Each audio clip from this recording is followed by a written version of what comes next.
भाई प्रकाश थपलियाल जी राज्य आंदोलन से निकले, यमकेश्वर क्षेत्र के ही भाई प्रदीप उग्रेती जी, मातृशक्ति, तमाम वो लोग जो आज अपने भविष्य को सुरक्षित करने के लिए, क्षेत्र के विकास के लिए सिंताली पुल की संघर्ष समिति के इस आह्वान पर यहाँ पहुंचे हूँ, तमाम लोगों को मैं साधुवाद करता हूँ। और एक संकेत भी है कि गांव के अंतिम छोर में यदि कोई राष्ट्रीय पार्टी का नेता छोटा सा कार्यक्रम करता है, गाड़ियां भर भर कर जाती हैं और 2 बजे के बाद वही लोग टेढ़े होकर जब घर पहुंचते हैं तो वो उस मां के सपने को कुचलने का जो काम राष्ट्रीय पार्टियां करती हैं, इस बात को भी इस मंच के माध्यम से मैं आपको समझाऊंगा। यहाँ जितने लोग आए हैं ये सब अपने पैसों से आए हैं, अपने खर्चों से आए हैं। संख्या जरूर कम हो सकती है, इरादे बड़े बुलंद हैं। ये इसलिए है क्योंकि राज्य आंदोलन के दौर में भी यही हाल था। जो विपक्षी थे वो नहीं चाहते थे कि उत्तर प्रदेश से उत्तराखंड अलग हो। यदि वो चाहते तो आज इन 23 वर्षों में राज्य विकास के लिए हमको दर दर के लिए इस तरह के आंदोलन न करने पड़ते। हमारा सौभाग्य है कि इस सिंताली आंदोलन में शासन का एक ऐसा व्यक्ति बैठा है जिसने राज्य आंदोलन की तासीर को नौकरी के समय पे भी समझा। मैं सम्मानित पांगटी जी की बात कर रहा हूँ, हम तो उस समय बहुत छोटे हुआ करते। ये डीएम कीरी रहे तब भी इन्होंने उत्तराखंड राज्य आंदोलन की तासीर को हवा दी, कभी आंदोलन को कुचलने का काम नहीं किया।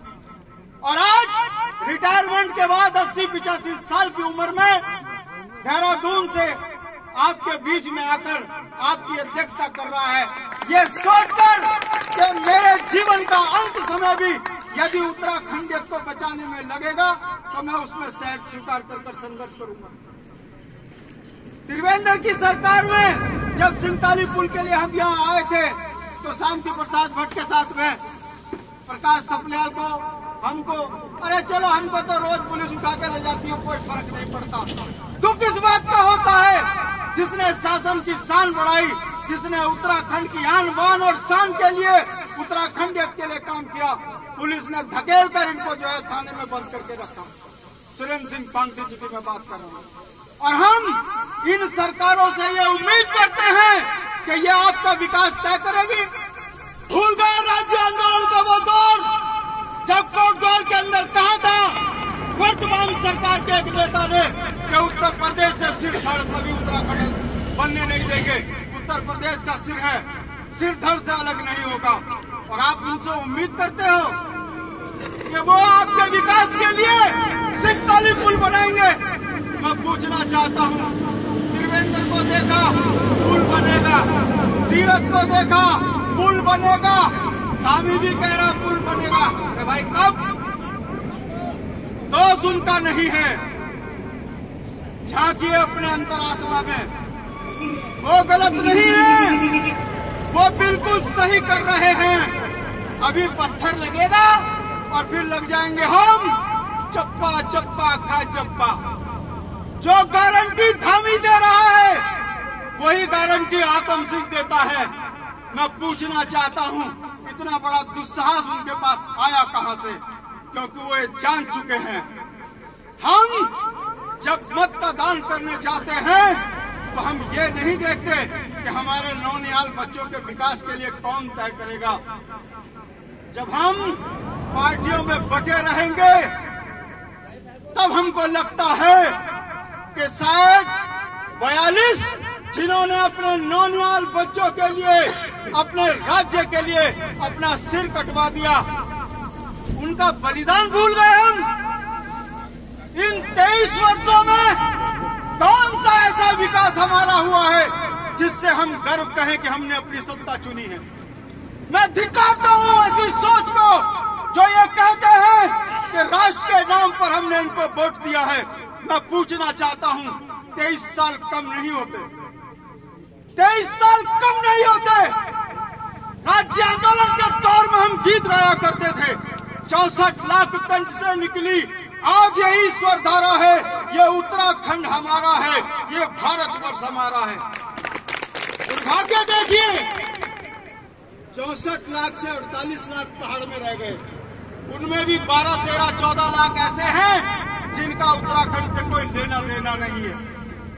प्रधान की जिम्मेदारी गांव में दी हुई है, जो दिल्ली रह रहा उसका वोट काट, और जो बंबई में रह रहा वो चाहे किसी जाति धर्म का हो, किसी प्रांत का हो, उसका वोट बद्रीनाथ में भी बन रहा है। हम विधानसभाओं में कमजोर हो चुके हैं। बचे कुचे पहाड़ के जो विधायक हैं, शायद ये कहीं बहुमत की तरफ हों। हरिद्वार, उधम सिंह नगर, देहरादून में हमारी राजनीतिक हैसियत नहीं है कि हम अपनी आवाज वहां बुलंद कर सकें, और पहाड़ों में हमारी हैसियत आपने देख ली है। नौकरियां बिक चुकी हैं और संघर्ष हम टुकड़ों में कर रहे हैं। मेरे सामने मेरा छोटा भाई बैठा है, आशुतोष नेगी। क्या अपराध है इसका? केवल यही कि जॉब सिरकोट की बेटी की हत्या निर्मम हो जाती है और ये आवाज उठाता है इस पर मुकदमे, और पूरे उत्तराखंड के खून में पानी हो जाए, किसी के मुंह से आवाज नहीं निकली। कारण आशुतोष गलत करूं निपुण सरकार तक जा लड़न। ये जो हमारी मानसिकता है, उसने हमको विकास से रोका है, उसने हमको विकास से रोका है। इन 23 वर्षों में नौकरियां बिक गई, जल जंगल जमीन हमारे नहीं, बोली भाषा पे हमारे काम नहीं होगा, और हम लगे पड़े चप्पा चप्पा खा चप्पा। चरित्र को बदलने की जरूरत है। मैं शांति प्रसाद भट्ट विधायक बनूं न बनूं, मेरी जिज्ञा के अंदर कोई लगाम लगाने वाला पैदा नहीं हुआ है। मैं दहाड़ता पहले भी था, दहाड़ता आज भी हूँ, दहाड़ता तब तक रहूंगा जब तक मेरे प्राण हैं।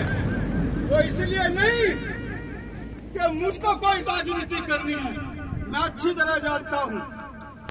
मैं अकेला पहाड़ी नेता हूँ, मैं उत्तराखंड क्रांति दल से निकला हुआ हूँ, राज्य आंदोलन से निकला हुआ हूँ।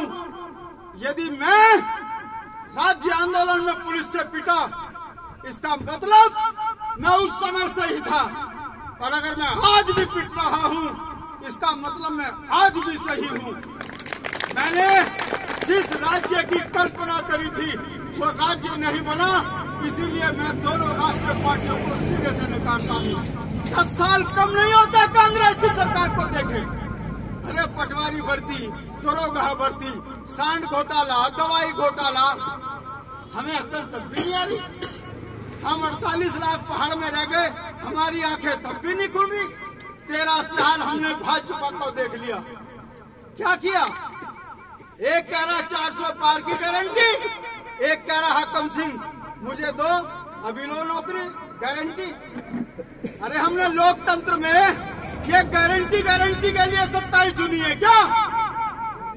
ब्लॉक में पढ़ने वाले बच्चे को नौकरियां नहीं मिल रही है, स्कूल खाली हो चुके हैं, और प्राइवेटाइजेशन जिस तरीके से हो रहा है, ये आपके लिए नौनिहाल बच्चों के भविष्य के लिए बहुत बड़ा खतरा है। मैं अच्छी तरह जानता हूँ, मेरी बात का कोई वैल्यू नहीं है, कोई वैल्यू नहीं है, क्योंकि दौर वक्त जो है ये अत्यंत स्वार्थ में डूबा है। मगर राजनीति में जो लालची होते हैं वो अपनी जवान के साथ समझौते करते हैं, अपने चरित्र के साथ समझौते करते हैं। मुझे सिंताली पुल के लिए केवल 2 फोन आए कि भट्ट जी आपको आना है। मैं रुड़की से बस पकड़ के सीधा यहाँ आ गया। मैं पूछना चाहता हूँ, कहाँ है आपके विधायक? ओवरनाइट सोच बदली और विधायक तैयार। ये वो तरीके हैं जो हम अपने बच्चों का भविष्य बर्बाद कर रहे हैं। सिंताली पुल तो बनेगा, विषय ये नहीं है कि सिंताली पुल नहीं बनेगा, विषय ये है कि इन 18 वर्ष में नहीं बना, दोषी कौन है? फिर बात वही आती है, दोषी हम स्वयं हैं। बहुत अच्छी तरीके से ये राष्ट्रीय पार्टियों के नेता कहते हैं, अरे भाई उस क्षेत्र के लोग चुनाव का बहिष्कार करो, गांव के भोले लोग भी लग जाते हैं, हम चुनाव में बहिष्कार करेंगे। अरे भाई, एक वोट पड़ेगी वो तो जीत गया। बहिष्कार तो नेताओं को करो, जिनका कोई राजनीतिक चरित्र नहीं है उनको गांव से भगाइए। अगर राज्य आंदोलनकार में हमने देखा है, मैं नाम नहीं लूंगा, घुटनों के बल महिलाओं ने हाथ में चूड़ी लेकर नेताओं को भगाया, जो आज हमारे माननीय बने हुए हैं। वो ताकत हम कहाँ खो चुके हैं। अगर हम ये ताकत दोबारा जागृत नहीं करेंगे तो पांगती जैसे लोग ढूंढ के नहीं मिलने के। एक IAS अफसर उम्र के उस पड़ाव में क्या जरूरत है यहाँ बैठने की भाई। वो जानते हैं कि यदि मैं ठांगू में घूम जाऊं और वोट मांगने की बात करूं तो इनका वोट भी लोग चोरी कर जाएंगे। जान के भी अगर ये आपके संघर्ष के साथ खड़े हैं तो ये यमकेश्वर विधानसभा का सौभाग्य है, ये ढांगू के लोगों का सौभाग्य है कि आपके लिए आज भी एक ऐसा व्यक्ति, एक ऐसा मनीषी आपके लिए संघर्ष कर रहा है। सोचिए, जिसके चारों तरफ पूरा प्रशासनिक अमला हो और वो व्यक्ति आप लोगों के बच्चों के भविष्य के लिए थाने में बैठा रहा हो। 1 घंटे 2 घंटे नहीं, लगभग 6 से 7 घंटे। क्या जरूरत थी। ये जानते हैं कि सत्ता में जो बैठ चुके हैं ये आतंक बेईमान लोग हैं।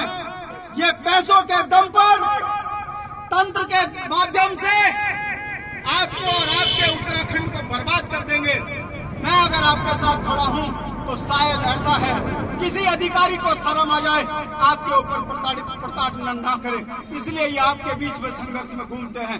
देहरादून में कहीं कोई संघर्ष होता है, जनसंख्या दिखे ना दिखे, कांति जी को हम संघर्ष करते हुए देखते हैं तो सीना चौड़ा होता है कि हमने कोई गलती नहीं करी। सत्ताएं मिले न मिले, मगर जिस दिन उत्तराखंड का एक व्यक्ति जनमानस ये कसम खा ले कि हम सत्ता से इन्हें बेदखल करेंगे, तो जब हम मुलायम की गोली से नहीं डरे तो इन अल्ले दल्लों से हम क्या डरेंगे जिन्हें आप नेता समझते हो। और जिस दिन मैं फिर इस मंच के माध्यम से कह रहा हूँ, बीइंग ए पहाड़ी नेता, जिस दिन उत्तराखंड के अंदर पहाड़ की सरकार बन गई, दावे के साथ कह रहा हूँ, साक्षी सूर्य सामने है, कुत्ता बना देंगे उनको जिन्होंने उत्तराखंड के जनमानस के धनों पर, पैसों पर, संसाधनों पर डाका डाला है। राजनीति कोई भोगने के लिए नहीं होती। याद कीजिए, चाणक्य से लेकर परशुराम तक और आप पांगती से लेकर प्रकाश थपलियाल तक, इंद्रमणि बड़ौनी से लेकर वीर चंद्र सिंह गढ़वाली तक, इतिहास आपको बता रहा है, जो अपने समाज में अपनों के लिए एक मत नहीं होगा उसको ऐसे ही लूटा जाएगा। और अंत में मैं सिंगताली मोटर मार्ग संघर्ष समिति के अध्यक्ष को इसके लिए साधुवाद करता हूँ। चाहे किन्हीं परिस्थितियों में है, आपने बत्ती जलाई हुई है, बत्ती जली है तो ये भड़केगी भी, और जब ये भड़केगी तो उत्तराखंड, मैं बार बार हर मंच पे कहता हूँ, गुरुकुलनाथ से लेकर बद्रीनाथ तक इंच मात्र जमीन हमारी कोई लेके नहीं जा सकता, मगर इसकी परिधि में जिसने 2 नाली की 4 नाली बनाई, अगर उसको राजनीतिक रूप से कुत्ता ना बना दिया तो मेरा संघर्ष बेकार है। इसलिए जिसको ये गलतफहमी है कि मैं भाजपा के सहारे सिंगताली का पुल रोक दूंगा, इतिहास गवाह है, ये जमीन छोड़ छोड़ के ना भागे तो काहे के राज्य आंदोलन से निकले हुए नेता। और मैं आपको विश्वास दिलाता हूं, नमस्कार, आप जो संघर्ष करेंगे, राज्य आंदोलनकारी आपके साथ संघर्ष के साथ खड़े रहेंगे। और मैं आपसे उम्मीद करता हूं कि चेहरे पहचान लीजिए कौन धोखेबाज है और वो कौन लोग हैं जो छोटी छोटी नेतागिरी में बड़े बड़े लोगों के पैसों से गांव को भ्रमित करते हैं। ऐसा ना हो। अपने राजनीतिक, सामाजिक, आर्थिक उत्थान के लिए आप एक मत और एक मुठ और एकजुट हो जाइए। जो आपके संघर्ष समिति के अध्यक्ष हैं, ये जो कहते हैं उसे मानिए, कुतर्क ना कीजिए। हो सकता है कि किसी बात में सहमति ना बने, बावजूद इसके आप अपने अध्यक्ष को मजबूत कीजिए, तो देखिए ये पुल क्यों नहीं बनता। और अगर किसी ने पत्थर पे विश्वास कर लिया तो आश्वासन पे वोट 23 साल से आप भी दे रहे हो, और उत्तराखंड को लूटते हुए आप भी देख रहे हो। मेरी उम्र अभी इतनी नहीं हुई कि बहुत जल्दी भगवान कहीं बुला ले।